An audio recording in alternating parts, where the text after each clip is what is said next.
another 10 more, take a break. And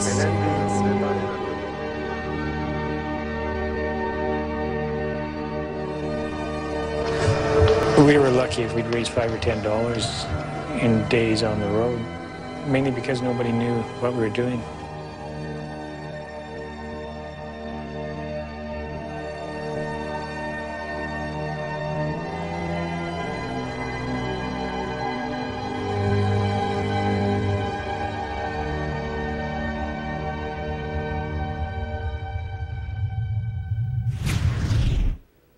The Terry Fox Run this Sunday.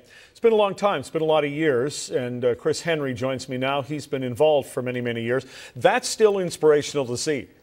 It is. It was. I was just watching it there and listening to Terry's words. And he was talking about a part of the run where they hadn't built up steam yet.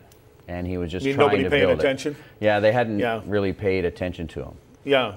And it just grew and grew. And is it still strong? Do you see any waning of interest? Well, the run started out initially as $1 million run. Then it went to a $10 million run, then a run for every Canadian. It's now up to $670 million worldwide in 40 countries. It's not losing any steam at all. In fact, it's growing. The run site that I do here in Toronto, our donations are already up 20% this year. Wow, despite the fact that a lot of charity money has been heading toward ALS with that very compelling bucket chart. It's true, yeah. No, I mean, that does happen, doesn't it? Charities can catch on, and but people have budgets, and so that's good to hear. 40 countries have caught on to this? Yes. Does that surprise you? Well, it doesn't. I used to work for Four Seasons, and when... the hotel company? The hotel company with Isidore Sharp. And when Izzy finished his run... when Terry finished his run, Izzy Sharp sent a note to Terry asking if he could continue on his run on an annual basis. And so Izzy worked with some athletic associations and the Canadian government, and he had a run wherever there was a Four Seasons hotel worldwide. So he helped to take it worldwide as well after Terry had to stop. All right.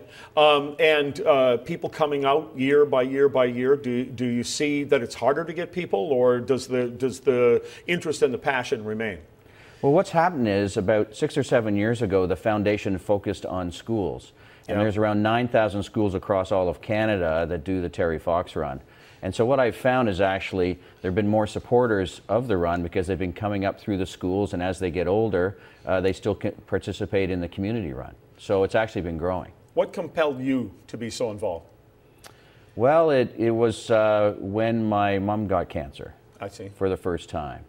And she called me and she told me, and it was a pretty upsetting time.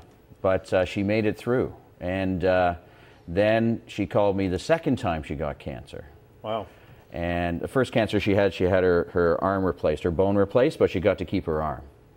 Second cancer she had was breast.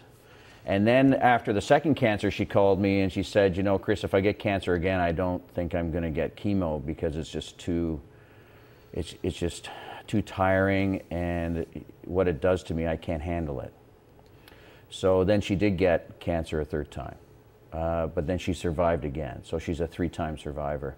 And so she started me out, as well as Izzy Sharp when I worked at Four Seasons, working on the Terry Fox Run.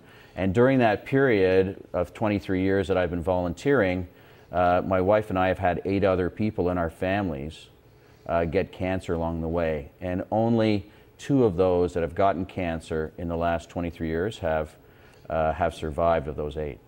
Yeah, despite all this time, all the work, cancer is still a devastating disease because I don't think there's a person who doesn't know of a story very much like yours. Yeah, it's true, and it's unfortunate, but it also helps people to remember. We have at our run site a memory board and a survivor board, and unfortunately the memory board is always filled with names. Yeah. And the survivor board is only about 25% of the names of the honor board. I want the survivor board to be full. That's my goal. It's very simple. And I want the honor board to be no new names, to have no new names on it. All right, we only have a few seconds. What do you want somebody watching us right now to do? I want them to get out and just participate at their Terry Fox Run that's in their local community. You can look it up at terryfox.org. Just go online, look for the closest run, and participate. Even if you only give $1, Terry said you're part of the Marathon of Hope. All right. So there'll be a run somewhere in Canada near you. Yep, there are 700 runs across Canada, and there's 250 in Ontario alone. Yeah. And you just go right on their website. You can participate what is it online again? and register. terryfox.org. Well, that's pretty simple. It is isn't simple, it? yeah. Chris, thank you so much. Well, thank you.